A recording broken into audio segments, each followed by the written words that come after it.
a questão das políticas transversais.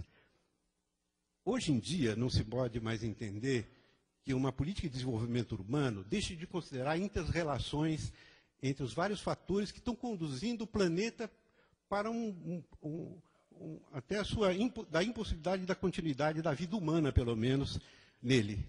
Então, essa questão ambiental, hoje está muito reconhecida, e nós aprovamos, em 2009, a primeira lei, que é a Política de Mudanças Climáticas. Já tem agora uma lei federal, já tem uma lei, a federal ainda não tem, tem estadual, tem municipal, estamos aguardando a federal.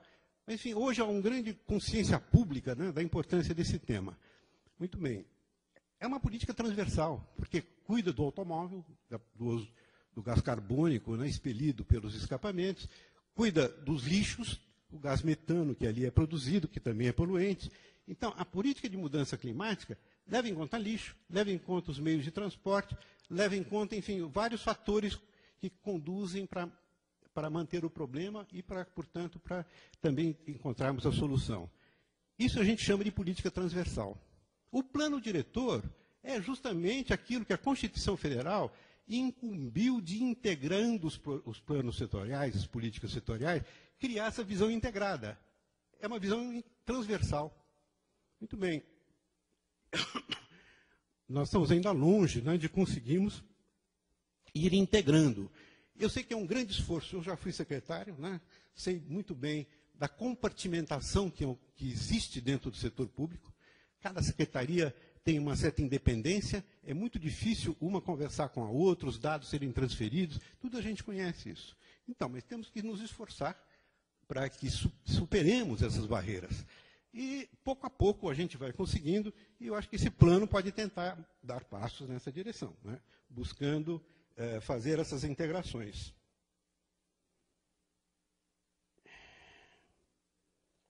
Bem, deixa-me ver se temos mais algum ponto aqui importante. Bem, essa questão, então, das respostas mais aprofundadas que tratem, de amplificar, aprofundar cada uma dessas questões tratadas, eu lembro a vocês que vocês encontrarão no meu site. É claro que no debate que possamos ter daqui a pouco, eu possa também me referir a cada uma e aprofundar alguma questão. Obrigado.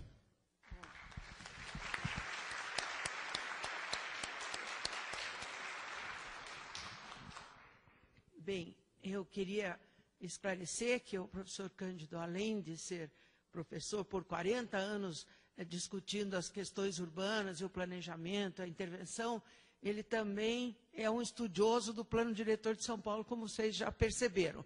E o professor Nabil foi o relator do Plano Diretor na Câmara e foi o coordenador do Plano Nacional de Habitação. Por isso que agora nós vamos ouvi-lo para ver a opinião dele acerca da compatibilidade entre o Plano Municipal de Habitação e os dois citados anteriormente. Bom, boa tarde para todos e a todas. Queria cumprimentar o secretário, a Beth, a Marli, que agradeceu o convite para participar desse debate.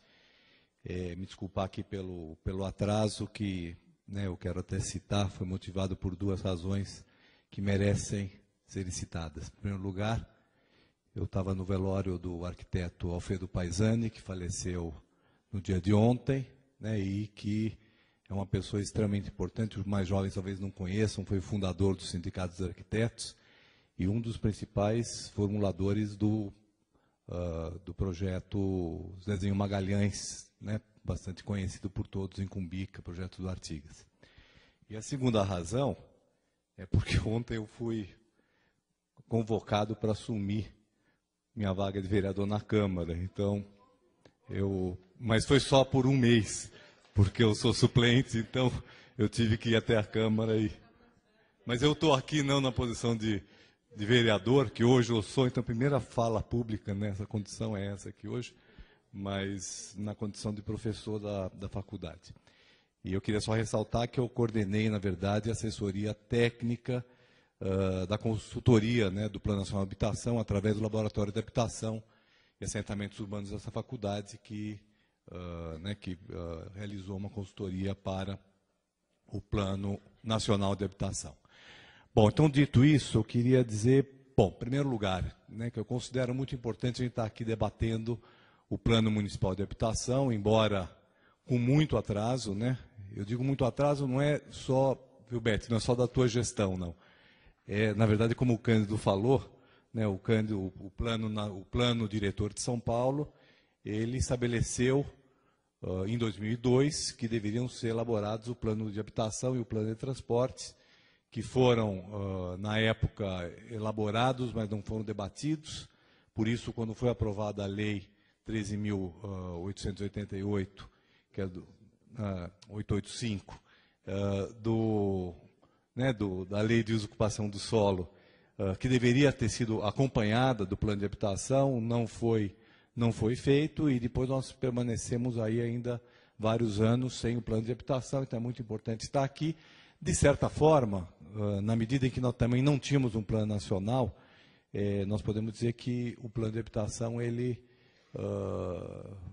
vamos dizer assim, ele teria mais dificuldade de se viabilizar enquanto um plano municipal, né? Mas, de qualquer maneira, eu acho muito importante estar debatendo o Plano Municipal de Habitação, e a gente tem que ter claro que o Plano Municipal de Habitação integra o Sistema Nacional de Habitação. É uma obrigação de todos os municípios, todos os estados e também do governo federal elaborar planos de habitação. Isso está na lei que regulamentou o Sistema Nacional de Habitação e que introduz uma coisa que eu acho que é muito importante, que é o planejamento habitacional, que nós nunca tivemos no país. Nós nunca tivemos um planejamento habitacional porque, na verdade, nós sempre tivemos programas, né, programas de habitação. Mesmo na época do BNH, que era talvez o momento que mais se teve recursos para produzir habitação no país, e até se falou, né, no Plano Nacional, na época se falava, né, do Plano de Habitação Popular, ele, na verdade, não era um plano como nós entendemos hoje, que trabalha com longo prazo, que trabalha com previsão de recursos. Ele era muito mais um programa do que um plano. E nós sempre temos programas. E o problema é que a questão da habitação não é resolvida por programas. São programas geralmente limitados e que não têm um olhar mais estratégico e de longo prazo. E o problema habitacional é um problema de médio e longo prazo. Ele não é enfrentado, não é resolvido em uma gestão, ele não é resolvido por um único programa, e ele requer um processo contínuo de recursos, de estruturação institucional, de política fundiária, articulado com a política urbana. Então, é por isso que é fundamental que exista planos de longo prazo para enfrentar o problema da habitação, que dê conta das dimensões do déficit acumulado e das necessidades futuras, né, que é uma questão que nós introduzimos no Plano Nacional de Habitação com muito ênfase, que não adiantava simplesmente a gente falar do déficit acumulado, ou seja de assentamentos precários, seja de coabitação, de moradia precária, mas que se a gente quiser enfrentar esse problema de uma maneira, vamos dizer assim, mais consistente, ele precisa ser pensado considerando as necessidades futuras e planejando, inclusive, não só os recursos, mas os vários elementos que fazem parte, né,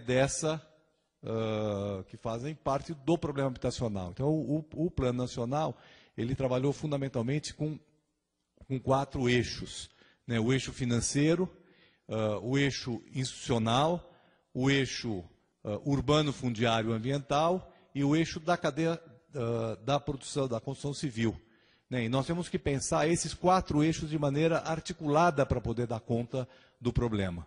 Então, uma das críticas, inclusive, que nós fizemos ao programa Minha Casa Minha Vida, que o programa Minha Casa Minha Vida, ele, embora tenha absorvido parte das propostas do Plano Nacional de Habitação, não absorveu todas, foi que se deu uma ênfase muito grande para a questão financeira, colocando, inclusive, recursos, uma quantidade de recursos equivalentes ao cenário mais positivo que se esperava na época. Hoje, se ele for executado efetivamente, nós vamos superar os 2% em termos de recursos do governo federal, né, chega a aproximadamente 2,3%, né, do OGU destinado à habitação, ao subsídio habitacional, não financiamento, mas ele não dá conta dos demais eixos. Agora, lembrando que os demais eixos, o papel do governo federal é muito menor e é muito maior o papel de estados e municípios, né? Particularmente um tema que o professor Cândido se referiu muito corretamente, não vou repetir as questões que ele levantou, que eu concordo fundamentalmente, mas o eixo fundiário e urbano, ele é um eixo, claro, que o governo federal tem alguns instrumentos e pode estimular que aconteça. E o programa Minha Casa Minha Vida não estimula. Né? Não estimula que aconteça habitação em área central. Por exemplo, não introduziu um mecanismo que foi pensado no Plano Nacional, que era o subsídio de localização. Mas ele tem esse papel de estímulo. Ele não tem, porque, na verdade, quem aprova os projetos e quem determina onde os projetos devem ser realizados dentro da cidade são os municípios. E nesse sentido, né, os planos municipais precisam trabalhar fortemente, e aí nesse sentido muito articulados com os planos diretores, aonde essa habitação vai ser produzida, né? Aonde a habitação nova vai ser produzida. Estou falando aqui de habitação nova.